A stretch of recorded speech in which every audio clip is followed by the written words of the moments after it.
مفسرین ذکر کړي حضرت سلیمان علیه السلام په زمانه کې دا کهانت ډیر عام شو. تاسو ته وایي د کهانت بحث به درته کوم. کهانت څه ته ویل کېږي؟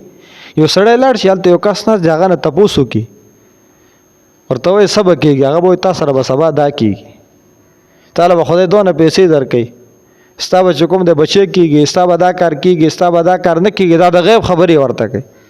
حضرت سلیمان علیه السلام جایزه واغستله چې د کاهنانو ته د دې خبرو څه پته لګي.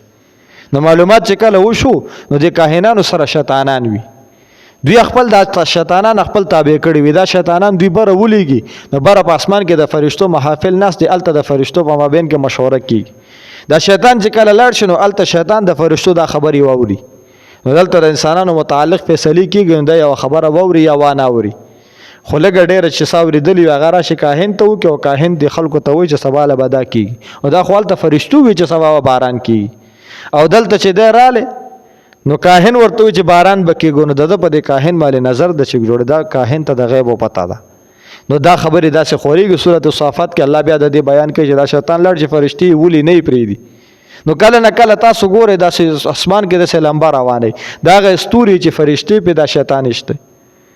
نو دا کاهنان چې دلته دا خبرې راوړي نو دوی ځان سره دا خبرې نوٹ کړي دي. حضرت سلیمان علیه السلام پسې وګرځېدل، دا کتابونه د کهانت ته راجمع کړل. فدفنه تحت عرشه، د خپل عرش د لاندې دا یې دفن کړ. حضرت سلیمان علیه السلام چې وفات شو نو د شیطان فایده واغستله. شیطان رالی د خلکو ته وی د سلیمان علیه السلام چې دونه لوی بادشاه او په هوا یې تخت ګرځېده، تاسو پته شته دا د څه د وجې نه وي؟ نه، دا خو ساحر و جادوګر و. معاذ الله، حضرت سلیمان د خدای پیغمبر و جادوګر نشي کېدی. وی نه جادوګر و، په دا سره په دې ثبوت شته. وی او د هغه د عرش د تخت د لاندې دلته چې کوم د کتابونه د سحر او د کهانت پراته دي، دا سحر دقه شی دی. حضرت سلیمان علیه السلام د تخت د لاندې پراته دي، خلکو ورته وی راشه که نو یې. ده وی نه نه زه نه درځم، تاسو وګورئ زه دلته ولاړ یم که نه. نو بس بیا چې تاسو ما سره څه کوئ دا وکړئ. څه کسانو دې ونیوه ځکه شیطان د سلیمان علیه السلام تخت خواته نه شو راتلی. دا د هغه معجزه وه د مرګ نه پس نو د هغوی چې دا ځای وکنیسته لاندې هغې کتابونه ورته میلاو شو. بس خلکو چرچه شروع کوي سلیمان علیه السلام ساحر. دا خبرې په زمانه کې وچلېدې ساحر. د بابل په ښار کې الله جل جلاله دوه فرشتې راولېږلې، هاروت او ماروت.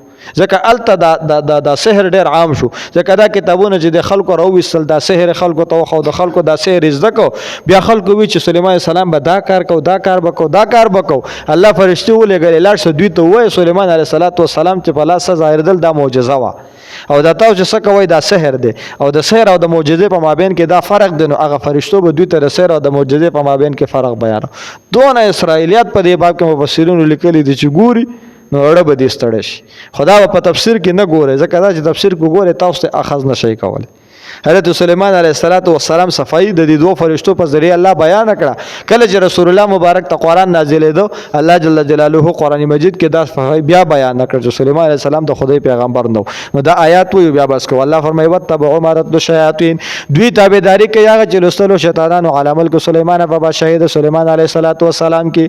وما کفر سلیمان، سلیمان علیه السلام کفر نه وکړي، د خلکو ورته نسبت کړي دی ځکه سحر دا کفر دی. ولکن شیاطین، لیکن شیطانانو کفرو کفر کړو، یعلمون الناس السحر، چې دی خلکو ته دا سحر او جادو خو دو، دا خو د شیطان دی خلکو ته دا شیزو خو دو. الله فرمایي وما انزل علی الملکین، او هغه چې الله نازل کړیو په دو فرشتو باندې به بابل په خار د بابل کې هاروت او ماروت چې اسمها هاروت او ثانیها ماروت چې د یوې فرشتې نوم هاروت او د دوه نوم ماروت. نو الله دا دو فرشتې نازلې کړې وي. دا دو فرشتې چې کله رالی و ما يعلمانی، نو د دو فرشتو اصول مقرر کو خلکو ته وی چې تاسو ته سحر او د جادو په مابین کې فرق خيو، غلطه فائدہ به نه علي. نو دوی به د خلکو ته نه خو د من احد نه چاته حتی یقول اول به خپل اصول بیان کو دی به وي انما نحن فتنه، موږ د الله طرف نه امتحان یو، فلا تکفر، تاسو به کفر نه کوئ. لکه زه تا ته یم چې لکه د وهابیانو په نظر رفع یدین شته او زمونږ په نظر باندې رفع یدین دا نشته دی. زمونږ دلایل دا دي او د وهابیانو دلایل درته وایم، خو ګوره داسې نه چې ته رانه وهابي شي. دلایل درته وایم یا دا چې ته سبا یو حنفي راټینګ کې هغه خلاف دا دلایل استعمالوي، نو د هغوی دا دلایل به صرف د پوهې دپاره زده کوي چې خپل مسلک درته واضح شي. ګوره د فتنې دپاره نه. نو دې فرشتو به ورته وي چې ګوره دا سحر درته دې دپاره ښیو چې معجزه پرې وپېژنې، ځکه شز په ضد باندې پېژندلی کېږي. لکه ماشوم دی هغه وایي چې یخوالی څه ته وایي او ګرموالی څه ته وایي.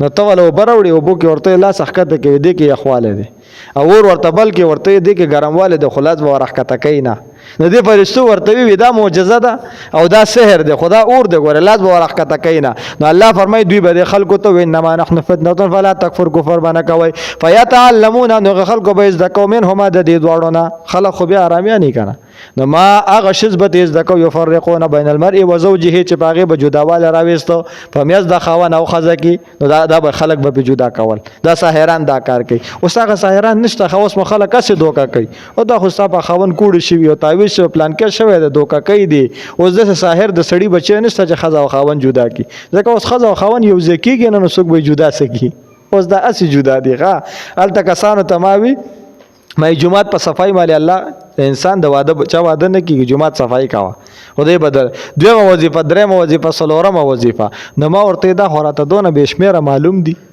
د واده د پاره وظیفه ونن سبا خلک الټ شوی دي خلک دا وظیفه غواړي چې خدای دی اول نه بسنګ خلاصېږم او دا وظیفه ما پیدا نه کړه د دې کول والا وظیفه نن سبا څوک نه غواړي زمانه الټ شوی دا بهر خبر وګديږي مسلم دي نو الله فرمای او دوی به خلکو ته او ما هم بزارین من احد الا باذن الله او دا ساحران چا د ضرر نشر سوال الا باذن الله مگر د الله په حکم ويتعلمون او دوی به کوم د خودلو خلکو ته ما یزرهم نه د خلکو به تیز دکو ما غس یزرهم چې د ضرر سوال ينفعهم فائدہ بین رسولا الله فرمای ولقد علموا دا خلق بخپو يدل من اشتراه ما له في الاخره چې چا دا سحر واغست او ساحر جوړ شو نو ما له نبوي د پاره په اخرت په اخرت کې من خلاق صحیح جادوګر به جنت ته نسی الله فرمای ولا بئس ما شروا به انفسهم نو دا خو ډیر بد کار دی چې دی په خپل ځانونه خرڅ کړل د سحر د پاره دي ځان خرڅ کو ځان د جهنمی کو د یو سورزو د پاره چې خلک په دوکه کې لو کانوا یعلمون کاش کې دو پوی دی الله دې موږ ته په دې باندې عمل کولو توفیق نصیب کړي اللهم امين الحمدلله رب العالمین